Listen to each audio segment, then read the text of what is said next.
What's up, ladies and gentlemen? We are going to get started in about 30 seconds. Make sure you hit that like button on your way in the building. Been a long time, no see, long time, no talk, but we're about to have some fun, talk about some things Miami Dolphins related, and what's happening around the league that concerns the Miami Dolphins. Make sure you hit that like button. We're almost at 100 people watching, and we're only at 50 likes. So punch that like button because YouTube isn't going to send everyone the notification. So I need you all to help the rest of the family get the notification by hitting that like button. The more likes we got, the more notifications YouTube will send out. Thank you.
What's up, ladies and gentlemen, and welcome back to TDPHINSTALK, home of the real Miami Dolphin fans. What's going on, everybody? Make sure you hit that like button on your way in the building. We're going to get started in less than 1 minute. Before we get started, I know everybody's been asking, where you been? Where you been? Where you been? Listen, I'm going to be honest with y'all. A week and a half ago, we had a great family weekend, Easter week. A week ago, we had a great family Easter weekend. When I got back home, I'm gonna be honest, since like Monday of last week, I just haven't felt my best. You know, it's not COVID related, but I haven't felt my best. So I made sure that I got the necessary rest that I needed and attention on the family and the kids that I needed. And I was gonna go live last Friday, and I said, you know, we're gonna finish the week out because I'm not in the business of boring you all. I'm not in the business of boring you all, making streams just to make them and this and that. You know, there ain't been nothing out there. You know, I could have went live and regurgitated the same thing over and over and over and over again. Pits at 6, this and this. You know, we could over and over and over. Okay, the mocks and all of that good stuff. But, you know, I felt like it was more important to make sure I get the necessary rest that I needed so I can feel a lot more energized and better like I do now. I'm about 90%. I can't even say I still feel a little. I just know I've come out of what I was in, whatever it is, the fatigue, the just, drowsiness or whatever it may have been. But I'm in a much better place now and I'm happy about it. Got to spend some good quality time with the kiddos, like detailed time. And I thought that was a whole lot more important for me at this time. So just keeping it 100 with y'all, that's exactly what was going on. Just took a week off, all right? And I thank all y'all who's saying glad I feel better and things like that. I thank you all so much. I know a lot of y'all checked on me. Hey, I hope all is well. All is good, guys. Now, where is he? I gotta hold on. Let me see. I gotta pull this up because that was just funny to me when we first started the stream. What's his name? He had me laughing. He said, Ronnie Ian said, glad I called in fake sick from my job so I could catch this stream. I'm done with you, Ronnie. Hey, but that's what's up, man. Ronnie said he called in fake sick so he could catch the stream. My bad, y'all. Let me get this fan on. Give me a second.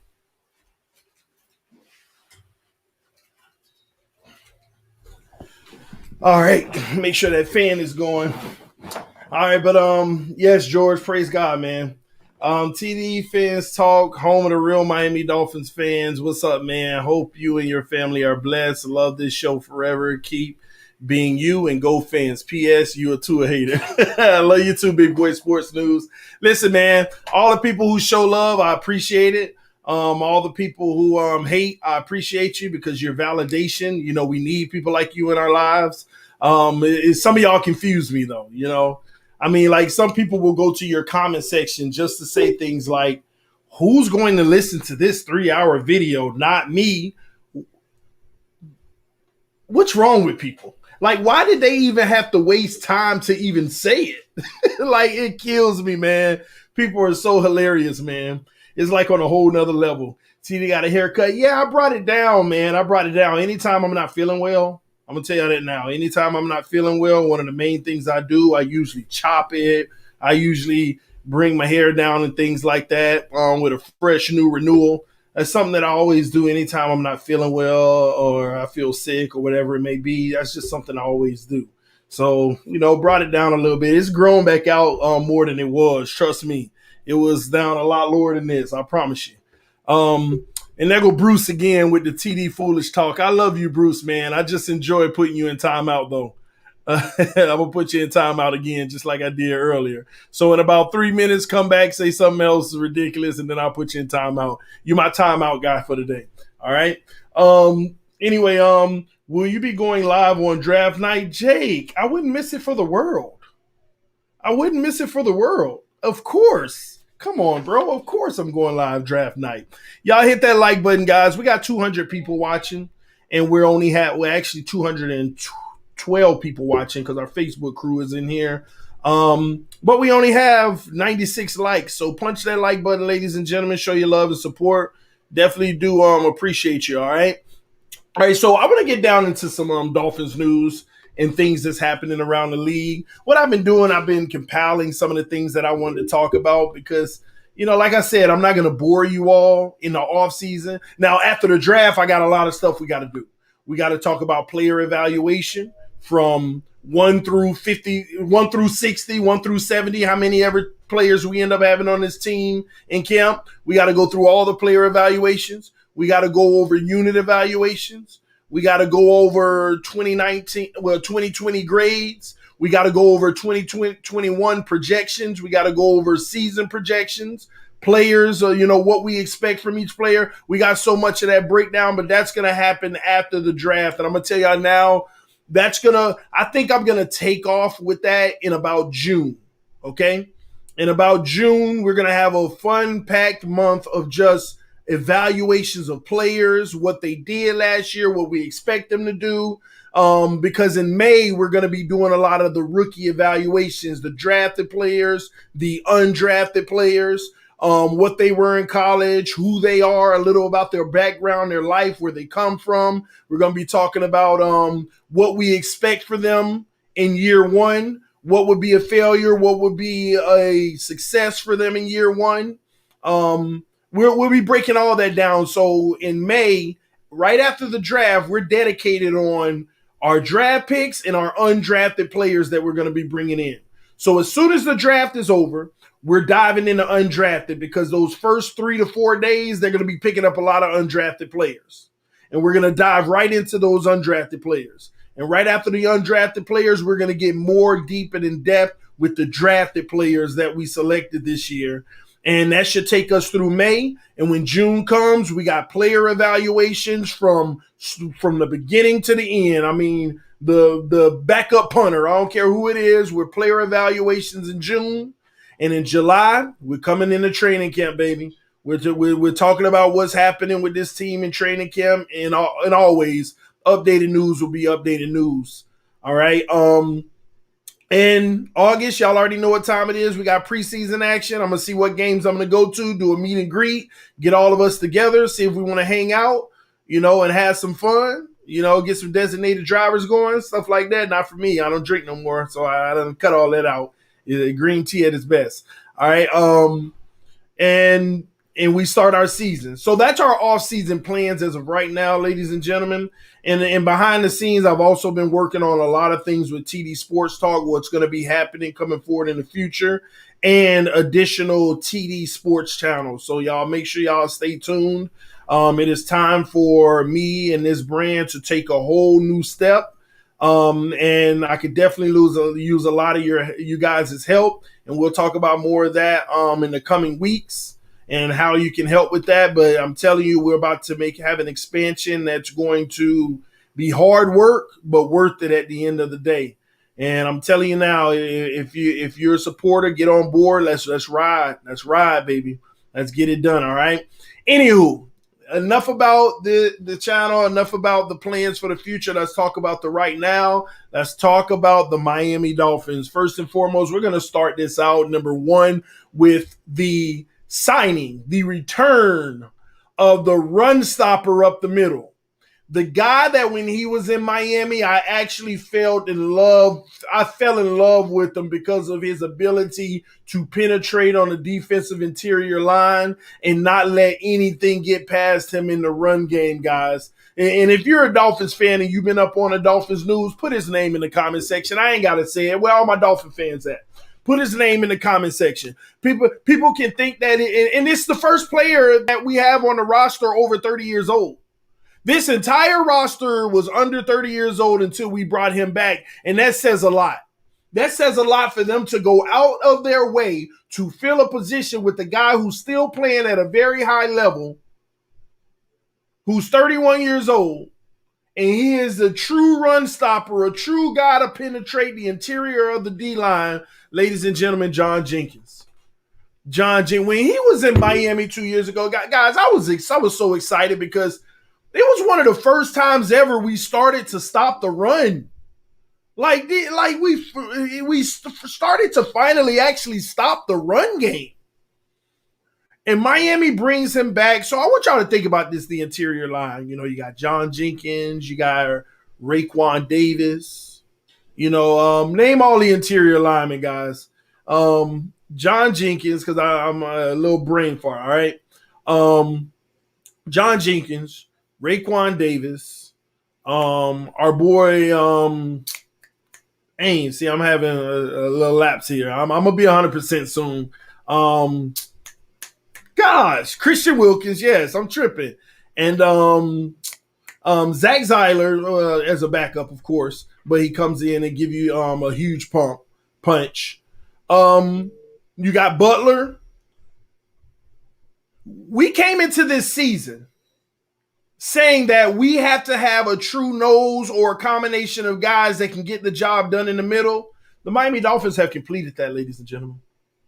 You know, I got to be honest with y'all. I'm trying to stay calm right now because I have mixed feelings about this season that's coming forward. But I got to be honest with y'all. I'm getting a little overly deep down inside. I'm getting too excited. I know we had a little bit of money, but not tons. And I know we got draft capital, but we haven't even hit the draft yet. And the Miami Dolphins have addressed multiple position needs. We bring in a true run-stopping linebacker to now line up next to Jerome Baker. Addressed.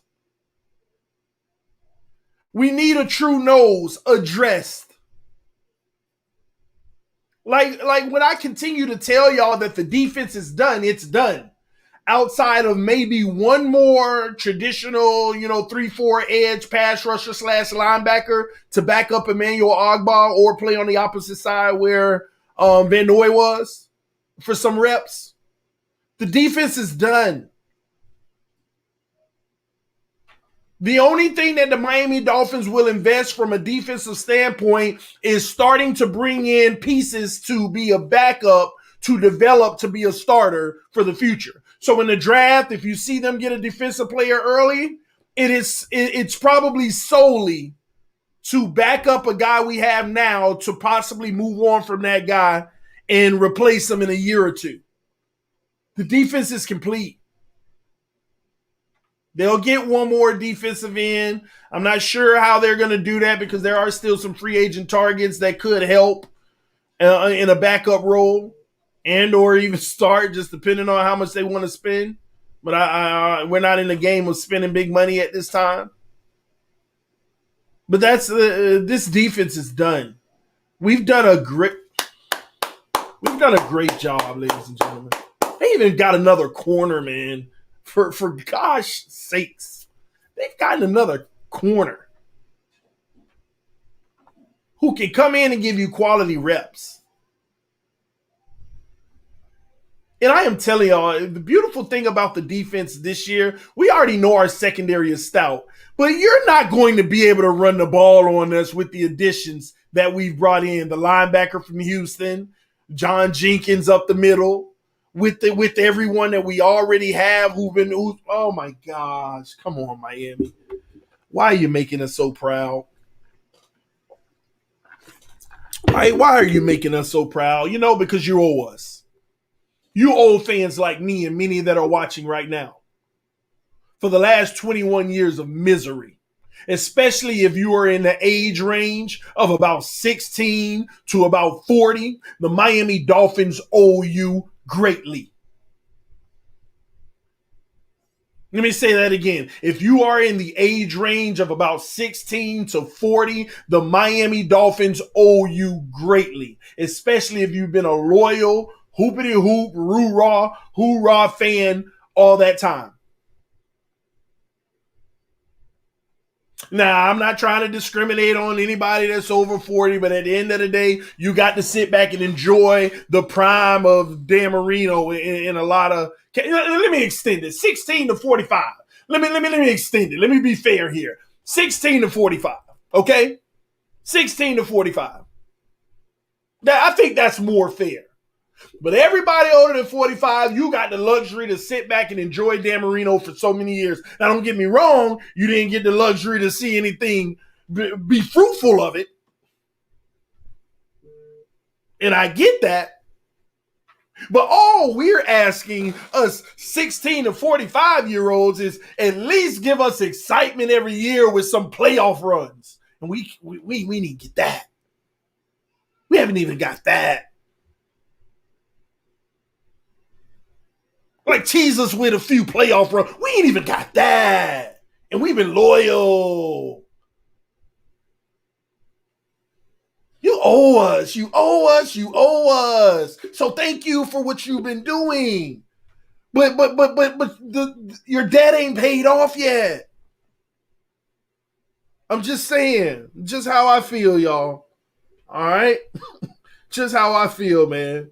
Shout out to the homie Andres with the donation, said number one defense next year, TD. And then he put a question mark. We very well could be.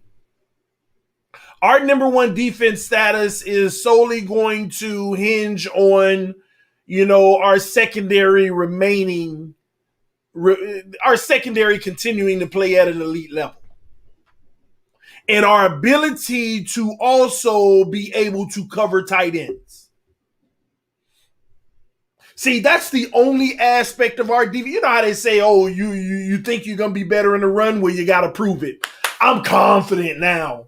Bringing John Jenkins back for those early down reps. And come on, man. A linebacker from Houston. This guy's a thumper, a true thumper. Come on, man. Listen, I'm confident in the run game.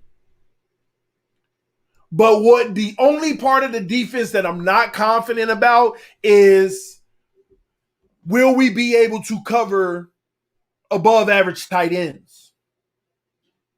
Now, mind you, great tight ends are hard to cover all around the league, period. Somebody said Eric Rowe is locked down tight ends. Eric Rowe is locked down tight ends. I agree, Justin, pro football scouting analysis, but at the same token, we're talking about the above average tight ends. Well, the good tight ends, the really good ones, the elite ones, okay? The 3 or 4 guys that's in the league right now. Sorry, Eric Rowe, did you not watch the same Raiders game that I watched? Did you not watch the same Raiders game that I watched? I ain't trying to sit here and get on Eric Rowe. He did a phenomenal job. But at the same token, you still got to be able to cover guys when it matters most. When it matters most. That would have been another defensive game that we shut a team out if it wasn't for Waller. Had we shut him down, they probably wouldn't have scored a single point in the whole game.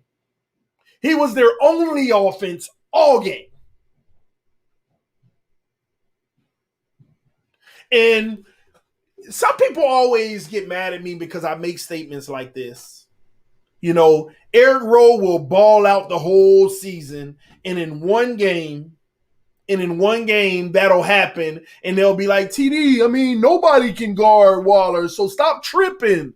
See, y'all the same people that don't look big picture. I commend Eric Rowe for what he did. This isn't a thing against Eric Rowe. What I'm saying to you is this. You can be as good as you want in the regular season. Xavier Howard, Tua Tagovailoa, Christian Wilkins, all of them, all the people y'all love so much. You can be as great as you want to be in the regular season. But that one game in the playoffs sends you home. That's what I care about. I don't care that you played 16 great regular season games and then the one bad game you had was in the playoffs and we lost. That's what I care about because none of it meant anything if you're not making a run. I am a very critical individual. Why am I very critical? Why don't I care about the 16 games, all the hoop and hoorah that you did in 16 games? Because it can all be X'd out in one game in the playoffs. You think this is what I try to tell the Buffalo Bills fans. You sit there and you rave about Josh Allen and how elite, quote unquote elite, he looks all regular season. And that one game in the playoffs, you look like a bum. What was the purpose of looking great for 16 games? I need dogs. I root for dogs. I root for people who get in the trenches and growl and lock onto you and on the biggest stage, ball out. Ain't no, I ball out all season and I'm putting up all these numbers and I'm one of the greatest and then flake out in the playoffs. Ain't no Lamar Jackson crap. Ain't no Josh Allen crap 2 years in a row. And truth be told, ain't no Patrick Mahomes crap 2 out of 3 years. 2 out of the 3 years. They went home. Chiefs, as great as Patrick Mahomes is, they lost 2 out of them 3 years because he flaked out in the biggest game. First one against the Patriots, dogged them in the first half. The Super Bowl, dogged for 4 quarters. Couldn't even get a touchdown. Lamar Jackson,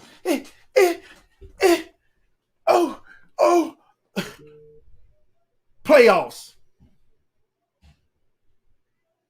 Trash, bum. Josh Allen, playoffs. Trash, bum. These are the facts that you don't want to talk about. And the same thing with our squad, our team. I don't care what all that little, well, look what he did in the regular season. Blah, blah, blah, blah. I'm only looking for critical things in the regular season on how we could be better because we got to go in the playoffs flawless. And you wonder why I criticize our players so much in detail. Oh, TD, everybody can't be perfect. Well, are they striving to be? I don't believe in perfection, but I believe in whatever the closest thing there is to it. Whatever that is, but I believe in it. I believe in it. I don't believe in perfection, but whatever that mysterious thing is, that's the closest thing to it, that is real, that's what I believe in. And that's what we should be striving for. So I don't care if a guy throw for 6 touchdowns in a game, but he had 1 pick to start the game and we lose by 4 points. That 1 pick need to be addressed. Well, that ain't realistic, T. And TD, that's why we lose so much with that mentality. That mentality. So for the record, this is who I am. This is why I'm so critical of our players. It don't mean I don't love them. It don't mean that, I'm a hater. No, man. Well, and let me tell you, this opening up doors. Let me tell y'all what it really comes down to with me. I don't want to build this well-oiled machine that we're proud of. I don't want to come out here this year and go 17-0 and get bounced in the first round the second round, the first game we play in the playoffs. Because it's just one game. One game and you're done.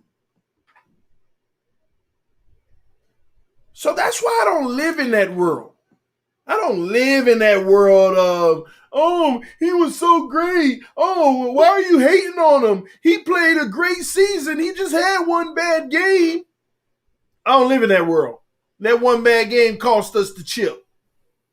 That's all I care about. All that other stuff, foggy to me. Foggy. That's why I'm one of the most critical individuals of Dan Marino. Not of his skill and of his play, but how I discuss him. Do y'all ever hear me like hooping and hollering and raving and always bringing Dan Marino up? No.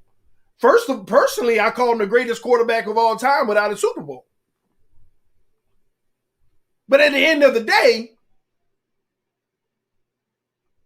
did he ever, was he the driving force to ever bring something home? No. So we could be happy with his greatness. We had one of the greatest quarterbacks of all time.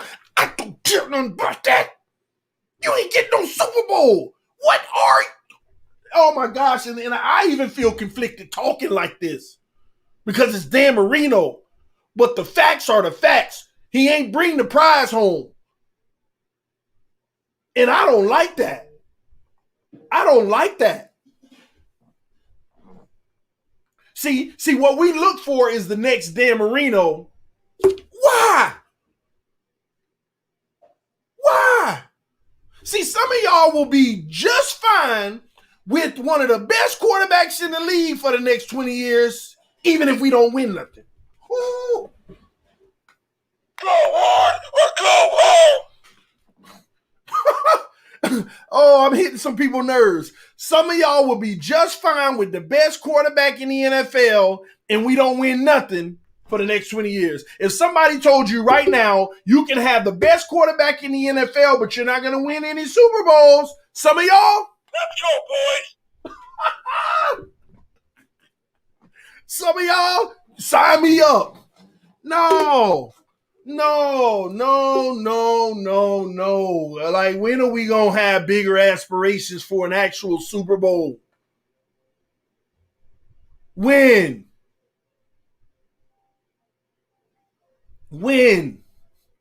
Somebody said it's a team sport. You need to chill. No. See, Lonnie, you just misunderstand me. I'm not putting it all on Dan Marino, but I'm putting it all on who everybody want to mention in an era.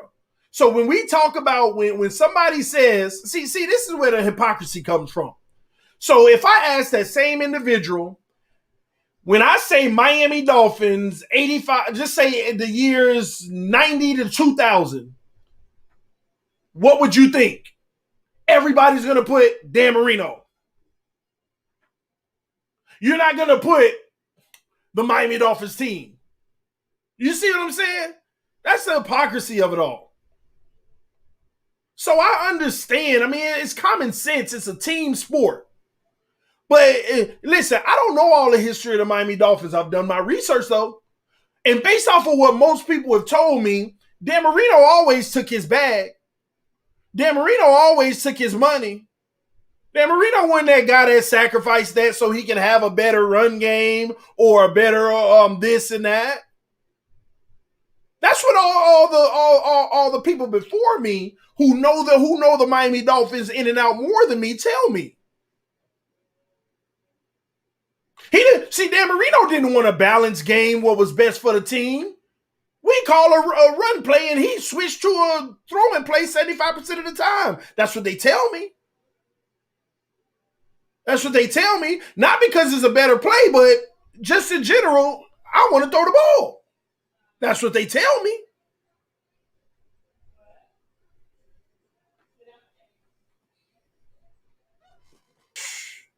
I'm just saying. So it's not on one person, but at the same token, you're the leader of the team. You're out there making decisions like that.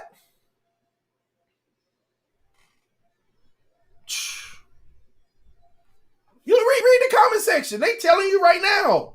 These are people who, see, I was a little boy sitting down watching Marino throw across the middle to all these receivers and stuff. McDuff, all of them boys, man. I was a little boy like, oh. I didn't understand the game in depth like that. But listen to these people in the comment section. Most of them, they were in their 20s and 30s at the time when I was 10 years old. They understood the game when they were watching Marino. They telling you right now. Everybody knew Marino was going to throw.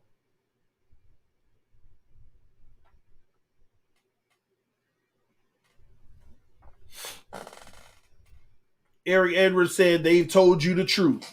I'm just talking about you exactly. I'm telling you what people told me.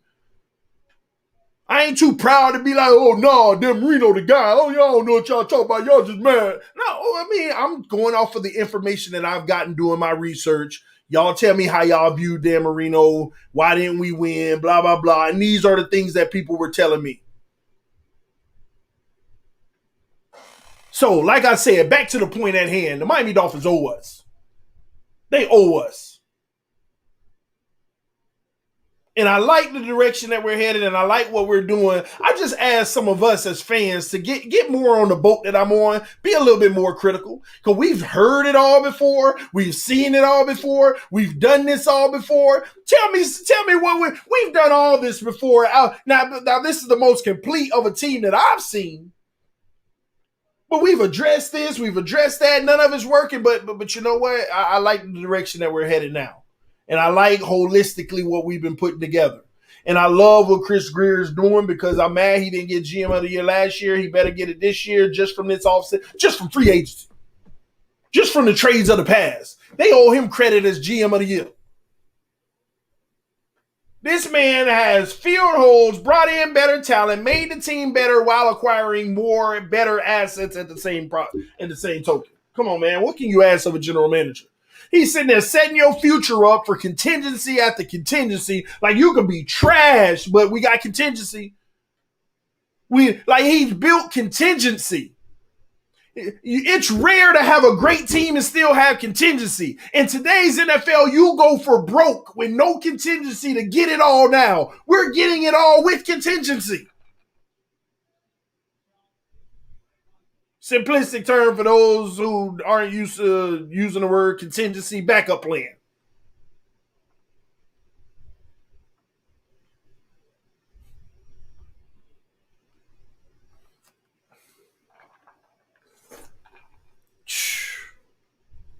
Somebody said Grier is awful at drafting but good at dealing. I'm not sure about that, Scott. You got to go down Grier's draft history. Remember, it only starts 3 years ago. That's what people keep mistaking Grier and Tannenbaum. People keep mistaking Grier and Tannenbaum. In the last 3 years, tell me where he was bad in his drafting. And guess what? When you tell me, you can only talk about the players he got 3 years ago. Because the last 2 years, the jury is still out. You have no clue. Now, I ain't saying he the draft guru, but it's unknown. We got to let it play out to see how it's going to end up being.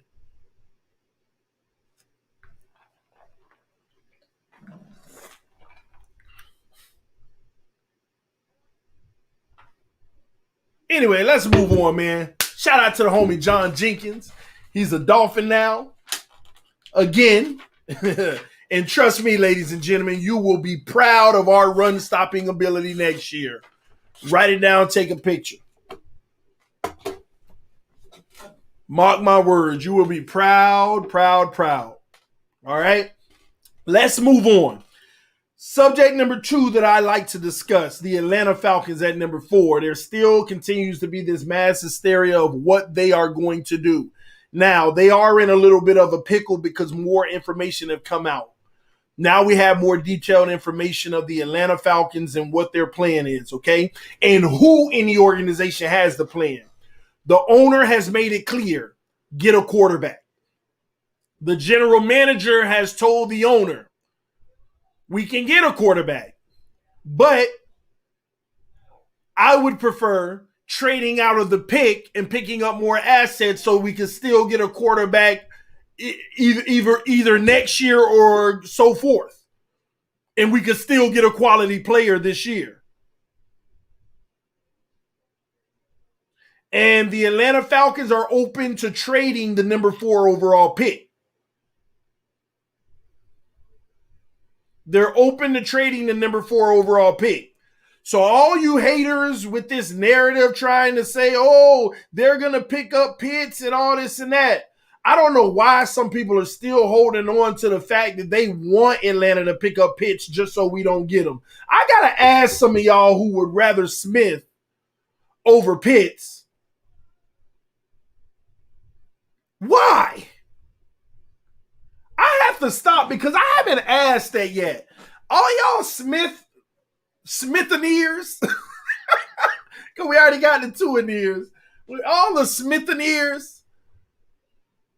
Why do you want Smith over Pitts? If any of you are present right now, please answer that. And that ain't a knock on Smith. Smith is an exceptional talent. He is going to be a good player no matter where he goes. But this isn't a game of who. It's not. This isn't a conversation of who's better. It's a conversation for the Miami Dolphins of who will be more impactful. Like, I question some of you all. Where are my Dolphin fans? Where are my Dolphin fans at? Where are you? These narratives aren't adding up. Shout out to the homie DJJ with the donation, said, yo, TD, I just put up a 2021 Dolphins hype video. Oh, I got to check that one out, man. Send it to my IG so I can share it on my YouTube community tab. Send it to my IG, bro. Send me the link. But I'm looking for y'all. Where are y'all? Oh, Heisman winner, man. That's what. Oh, okay. So that's what qualifies him to be the better pick over Pitts because he's a Heisman Trophy winner. You can't make this up. You cannot make this up. Winners train, losers complain. You cannot make this up. Because he won the because he won the Heisman, that's why we should get him over Kyle Pitts. Oh my God, you can't make it up. Oh my God, where my war? Where my war?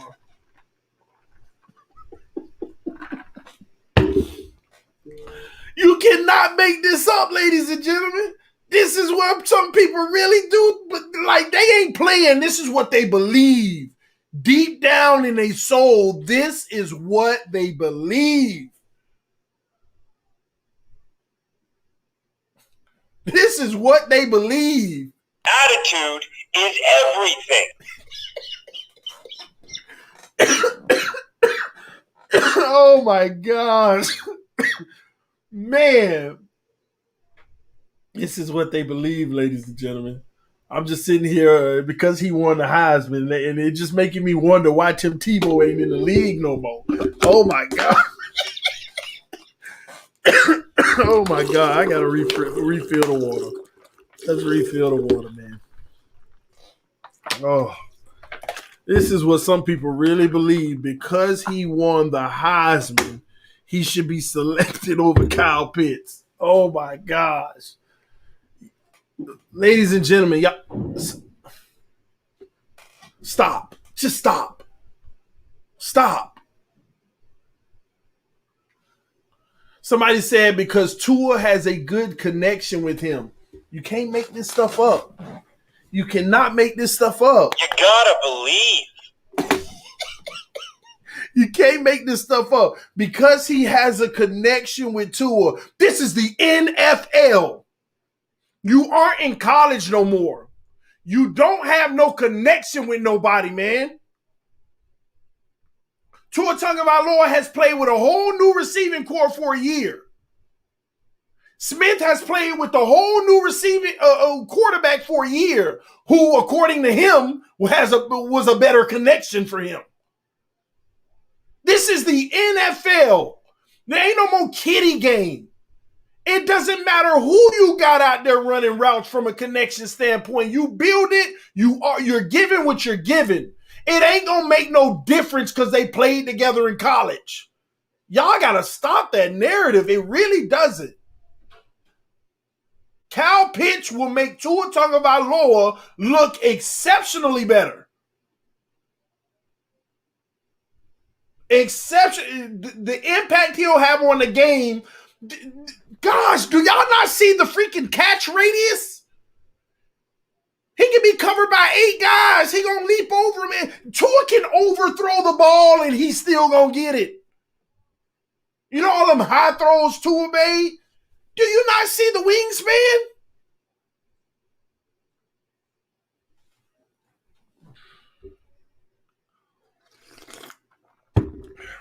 Y'all got to stop that. You got to stop, man. You got where are my Dolphin fans that really want to do what's best for the team and not for your personal ego being an Alabama fan. Come on, man. I'm going to digress on that. But back to the Atlanta Falcons. If they do trade the pick, once again, it's more likely to be a quarterback anyway. So that works in our favor. At the end of the day, the Miami Dolphins do realize that at number 6, Penei Sewell, Chase, or Pitts will be on the board. One of those 3 players should still be on the board because 4 quarterbacks will go. 4 quarterbacks will go.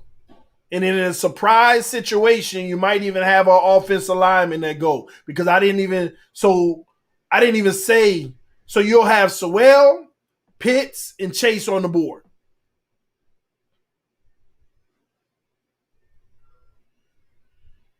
Somebody said, why not Devontae Smith? We just went through this. Somebody said, why not Sewell, TD? Because what you be doing is basically saying that you're giving up. Or, you know what? Let me break it down. Let me break it down. My number 3 topic is going to answer it for you.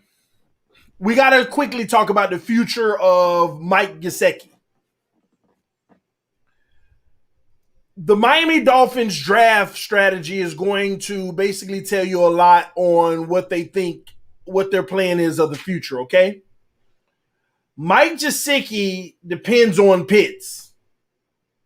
And Miami also, we have to determine if they're going to run a 2 tight end set or a 1 tight end set. Also, Gesicki this year is only going to be making $1.3 million. So honestly, it would be worth it to have both of them on the roster for a year, which would be beautiful.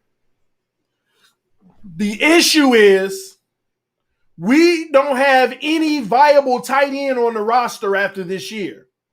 A lot of you all don't know that this is Gesicki's last year of his rookie deal. And Durham Smith is a free agent next year. The contract we gave him is over after this year. We don't even have a viable tight end under contract for 2022, ladies and gentlemen. We don't have a 5th-year option on Mike Gesicki. We have the franchise tag, but are we trying to pay $12 million for Mike Gesicki? Maybe. I don't know. I wouldn't, but I'm just saying. When you can pay Pitts at 6, $5 million a year. First of all, upgrade Gesicki and $12 million or Pitts and $5 million. An upgrade on top of it. I don't know what some. Now again, Pitts got to prove something in the NFL, but anybody in their right mind can tell you from day one that he should be an upgrade if he lives up to the bill. Because if you think Gesicki has reached the peak that we'd like to see, not even close, but something to be said that in 3 years, he ain't reach it. Y'all sitting there, some of y'all sitting here with the thought process that Gesicki is a finished product. Gesicki is not a finished product with the athleticism and talent that he has. There is more that he should be giving. When you talk about Darren Wallers and all of that, Gesicki got 2 more levels to reach. And I'm not saying he won't, but the question is, why hasn't he? Some can say, well, he hasn't had a consistent quarterback. Well, the reality is he's been their favorite target. even the guys that we have had. In big part, ladies and gentlemen, if we want to get down to the nitty gritty, it's the route running and it's the coming out of his breaks.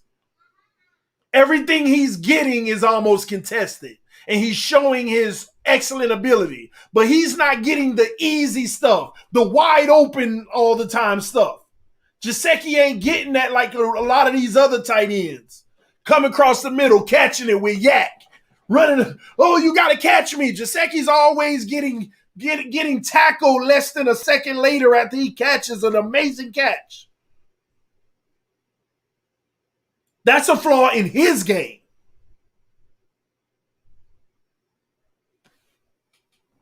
Still a great talent. Still got upside to him. But Gesicki at $12 million franchise tagging him, or transition tagging him at $11 million,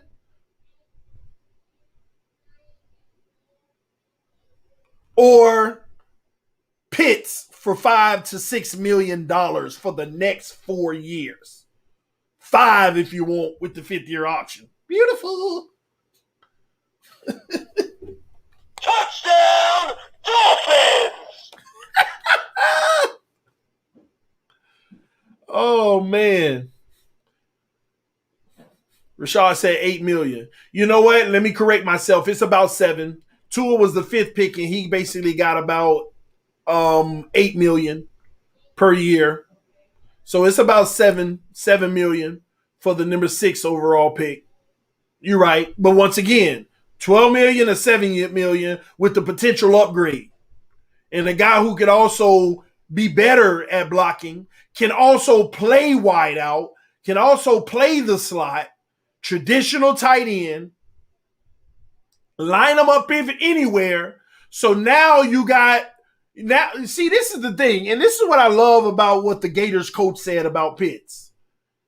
You have to game plan for him. But the problem is you can put him in so many positions that it's hard to game plan. You're not going to put a corner on a tight end coming out of the tight end position.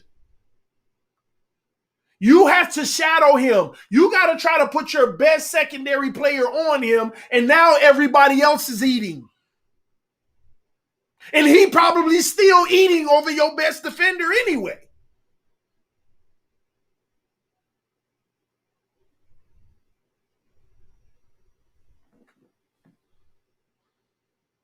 Just saying.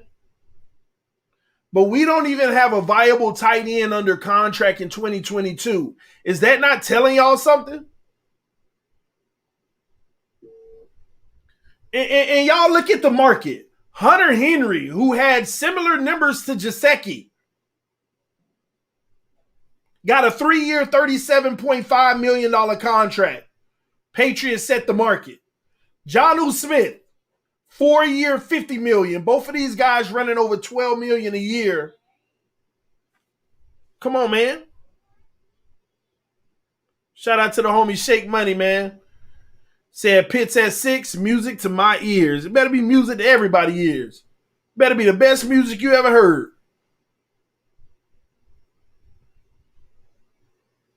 This is what the market is, man.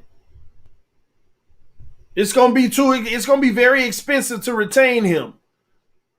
Now, Miami, have you heard any talks about them in Gesicki's contract? Because you know they're discussing it already. This is the offseason to get it done. Miami probably coming to Gesicki, listen, man, we want to give you a 4-year, $35 million contract. We want to guarantee about, $18 million.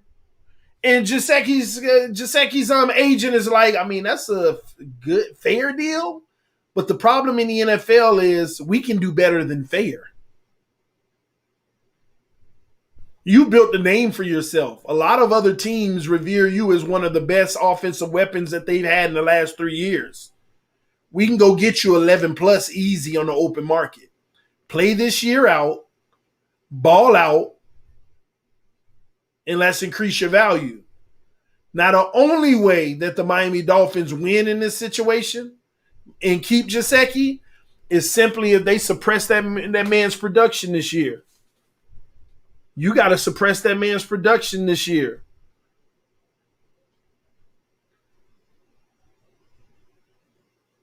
You got to suppress it. But then you have to say, how do you suppress Gesicki's production? Yeah, you be a more threat on the outside, but that's the safety blanket. It's hard to suppress his his play unless you bringing in Pitts anyway. You draft Pitts, they gonna accept that contract ASAP. And then we got 2 tight ends rolling. See, you draft Pitts, you're going to get a good deal for Gesicki anyway. That's something for y'all to think about too. That's another reason why they probably need to draft Pitts, because now you're going to get a great deal on 2 tight ends. Because Gesicki ain't going to bet on himself when he ain't even going to have all the reps. He going to split reps. When we don't do 2 double tight end set, you get Pitts at number 6, Pitts. Oh, ladies and gentlemen. Yes, you get Pitts at number 6, Pitts starting. Pitts starting. Single tight end set, Pitts starting. He's starting.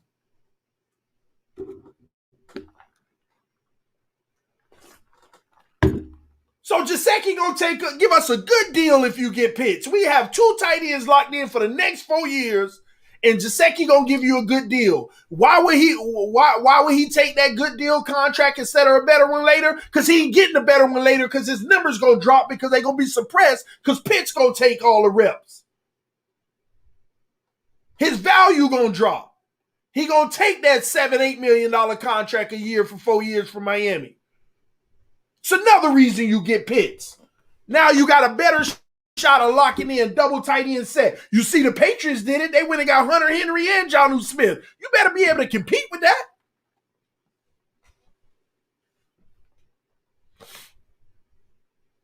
Patriots putting almost $25 million in the tight end room between 2 players. And we could get 2 tight ones, good ones as well.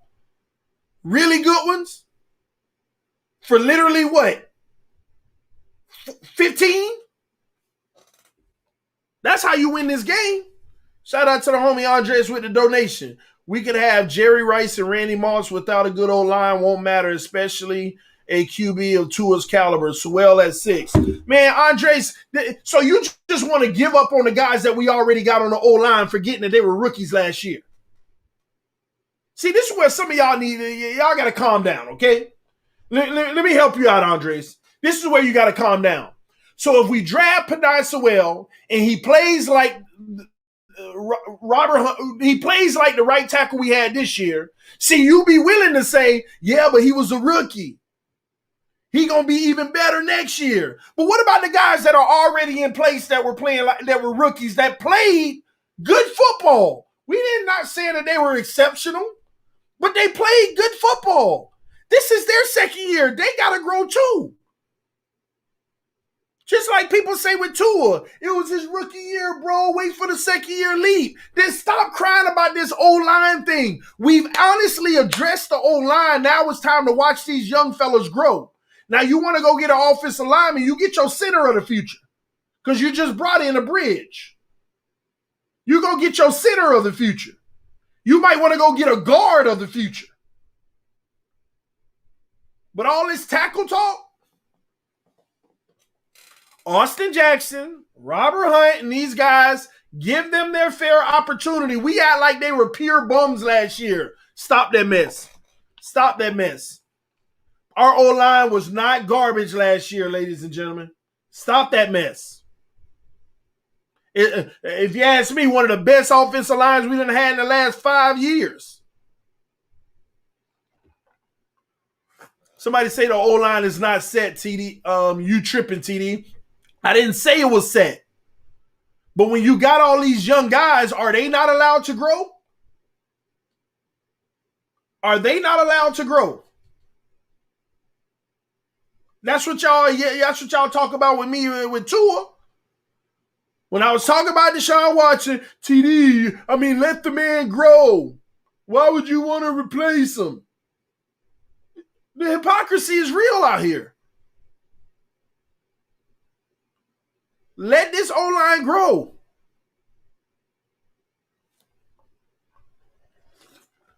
Let them grow.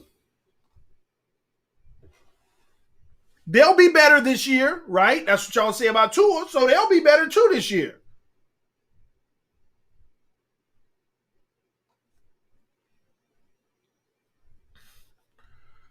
Tua going to be amazing next year. We all hope so, man. Let Tua grow too. Yeah, let them all grow. That's what we're doing. That's what we're doing. Let me see here. All right, man, let's move on, man. That's the whole tight end thing. So when I answer the question of why not Smith, because we got all these wide receivers. We got Devontae Parker. We got Preston Williams. Y'all act like we didn't just bring in Will Fuller. You act like Albert Wilson ain't coming back. Allen Hurns. Still got all these middle-of-the-road guys like Jakeem Grant, Kirk Merritt, and all of these guys. We already got receivers. Do you know how many teams in the NFL would die to have a Preston Williams, Will Fuller, and Devontae Parker? Just them three alone? Just those three alone. Do you know how many teams in the NFL would wish they could have had that? Getting Smith would be a luxury. And all of these guys are under contract. Mike Gesicki ain't under contract next year. Durham Smith ain't under contract next year. Andres replied, he said, we get Sewell at 6. The O-line will go put him on Tua's wheel side, kick Hunt to guard, competition for Jackson. Hunt and Sewell could be Pro Bowlers. I'm not denying that, but the thing that I think you need to realize is the better value. The better value. Let me explain that. A tight end under contract for the future is needed greatly. Are you going to find a tight end in the draft in the second round, the third round, the fourth round that you feel great about? No. No. The gap is too big. Pitts and whoever, everybody else, the gap is too big. But when you talk about offensive linemen, Penei Sewell, go look at all these mocks. Some of these mocks got us taking an offensive lineman who ain't even named Penei Sewell. You got other options. You got other guards out here in the O-line that you can get in the second round to help make the O-line better. Some of y'all think we got to go for broke. We got our best asset, put it at the tackle position. No. If we that desperate for you, can get you a viable option at 18 on the O-line. At 36 on the O-line. That's all I'm saying here.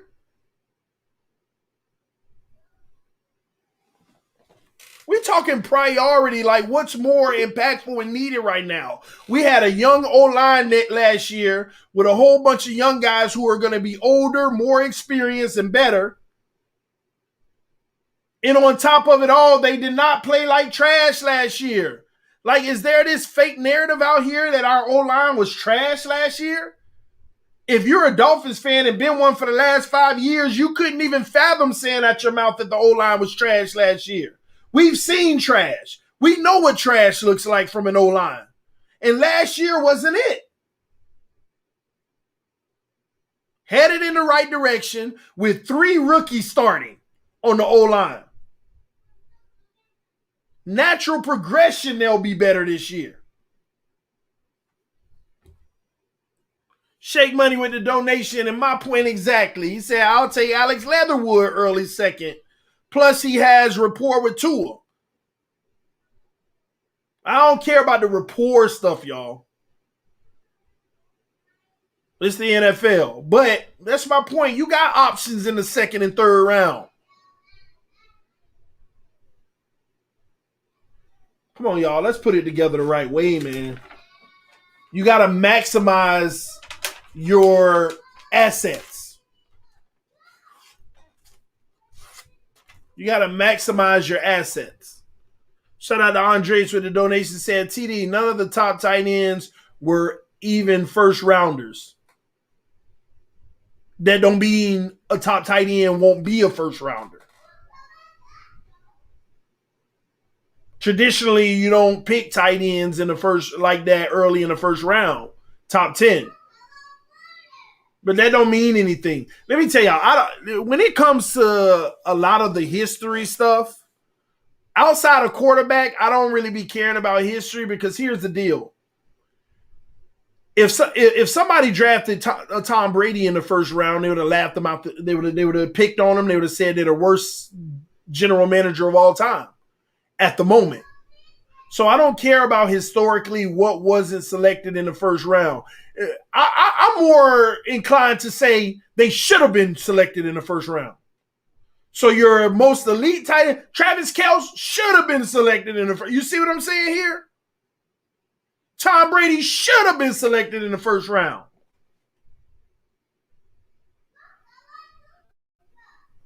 But what evaluation led people to say, no, he a 6th-round talent? You want to know what that evaluation was? Is he a winner? Did he win all them games in college? Did he put up big numbers in college? Was he a Heisman finalist? Was he this? Was he that? See, this is why I don't get caught up with the big schools. This is why I don't care nothing about the fact that you went to Alabama and you had all the best receivers. You had the best offensive line. This is why I don't get into all of that at the quarterback position. Y'all rave about what a guy did at one of the best college programs in college at the quarterback position. You rave about it. Because let me tell you what they did. Look at Alabama before Tua Tagovailoa. Oh, they were a running team. Tua's so good that he switched them to a throwing team. And when Tua left, but they won't give Mac Jones the same credit, although he had even better numbers statistically. They don't give Mac Jones the same credit, even though he had better numbers statistically across the board, period. That's why I don't care about the Mac Jones and what Tua was in college. You got to show me in the NFL because you were around everything. And that's why these guys like the Dak Prescotts, the Russell Wilsons, and the Tom Bradys are who they are because they weren't on the same college teams that had 5-star recruits up and down the roster. 5-star recruits red shirting.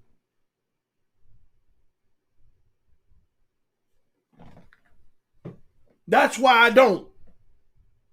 That's why I don't give all that. You got to prove it in the NFL at the quarterback position.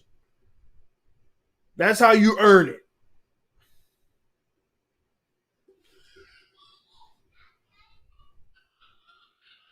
Shout out to the homie Craig Bryant with the donation, the big boy donation. Said Pitts at 6, trade with Lions, one or both second rounders this year, and future second first. Sewell 7. Trade X the Cowboys and get Smith at 10. Harris at 18. Go all in for this draft. All our needs are in, this year's draft. Listen, Craig, I ain't gonna lie, it sounds beautiful. Sounds beautiful. But both second round picks this year and a future second, future 2 first for Sewell at 7. They're not gonna give up that kind of capital.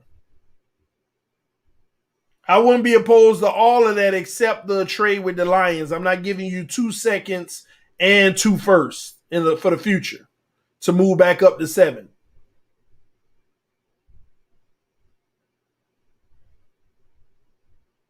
Trade with the Lions. Just for the 7th pick, 2 seconds and 2 firsts of the future. I mean, I see, man, it makes me think twice about your scenario. I'm not going to do it, but I get it. We got to have our insurance for the future. It ain't a bad scenario, actually. I mean, it's a sexy one. It's a like, oh my gosh, we done balled out on draft day. That's all it does. But we gotta also maintain our process for the future. Shout out to Riz with the donation. Said Landon Dickerson and Creed Humphrey is the second. In the second is the move. Also, what's your opinion on Najee Harris at 18? Is that good or bad value? That's bad value. Bad value. In my philosophy when it comes to running backs, it is bad value.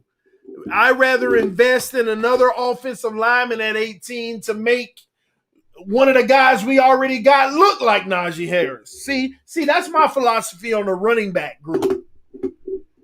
It ain't always, let me tell y'all something. Running backs, there's been probably 5 in history that are worth literally just carrying the run game on their own, even with the bad line in some cases. And I'm saying 5 just to be generous. I can't even name 5. I can't even name the 5. But no, I don't put a lot of stock in running backs like that. I'd rather invest in an O-line that'll make the running back look like that. Give him massive holes. Najee Harris, I would trade the 36th pick in a third rounder or a fourth rounder or something to move back up into the first round and have a 5th-year option and select a guy like that maybe around 28 just because he's my guy. But we did this whole thing last year. We did it last year where everybody wanted a running back and none of them 3 top running backs went, but one of them in the first round and it was the very last pick. I'm not with it, all right? All right, let me hurry up and read these because I got to get out of here, y'all. Let me see here. Real quick, I just wanted to say Jerry Jones needs to chill out. Jerry Jones needs to chill out, ladies and gentlemen. Jerry Jones out here talking about how he's infatuated with Kyle Pitts. And if he fell to number 10, how he won him, or it could even be an option of moving up. Jerry Jones needs to chill out. He needs to mind his business and go find him a corner.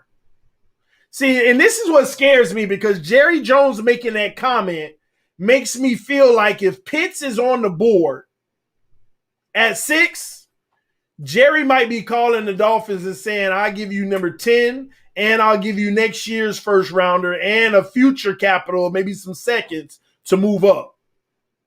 And then he might even leverage the farm even more and try to get Xavier Howard or something like that.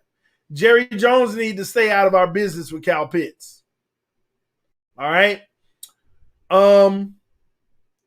Since I got to get out of here, I'm going to talk about a few more things later, guys. We got to talk about Byron Jones, his comments he made about Tua Tagovailoa. We got to talk about the Washington football team and their desire to move up. And also Stephen Ross, the latest on Stephen Ross, the Miami Dolphins owner.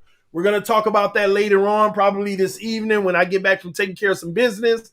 But I appreciate y'all tuning in to TD Fans Talk, all 460 of you guys watching. Thank you. Make sure you hit the like button because we only got 200 likes. Punch that like button, ladies and gentlemen. Finsanity in the building. What's up? She said, great stream, TD. Absolutely. You got to join me on one of these. I take that. But thank y'all for tuning in to TD Fans Talk, home of the real Miami Dolphin fans. We're going to continue this conversation later. Everybody who donated to the channel, special thank you to you all. I appreciate your love and support to the channel, helping it grow and do bigger and better things. And trust me, bigger and better things are on the way. And lastly, shout out to the Mod Squad, keeping everything copacetic, making sure that we have a good flowing show, keeping the trolls at bay. I appreciate y'all your tireless work. Helping this channel become bigger and better and continue to grow. Love y'all, love y'all, love y'all. Thank y'all for tuning in. This TD Fans Talk, home of the real Miami Dolphin fans. It's your boy. I'm out. Peace. Fins up.